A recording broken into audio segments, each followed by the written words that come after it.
আসসালামু আলাইকুম। কুয়াকাটা ব্লগে সবাইকে স্বাগতম। মোর চোখে কুয়াকাটার সবচেয়ে সুন্দর জায়গা হইল এই মরা গাছতলা। চা খাওয়ার পাশাপাশি সাগরের সৌন্দর্য উপভোগ করার অনুভূতিটাই আলাদা।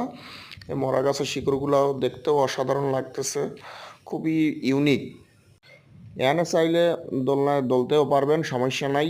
সুন্দর যে মুই দোলছিলাম, কোনো টাকা পয়সা লাগবে না। খালি যে দোকানে খাইবেন, খাওয়া দাওয়া করবেন, সেই দোকানের সামনে দিয়েই দরদাম করিয়ে নেবেন, এগুলোই পাওয়া যায়।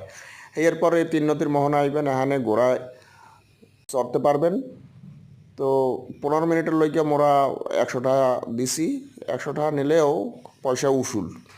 এখানে বিচের পারে ঘোড়ায় না চললে আসলে সৌন্দর্যটাই বোঝা যাইবে না, কতটা যে ভাল লাগে।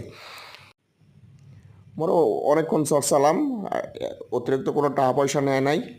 খুবই এটা পজিটিভ মনে হয়েছে মোর কাছে।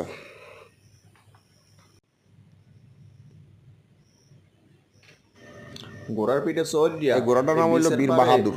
আটা যে কত সুন্দর। খুবই শান্ত ঘোড়া।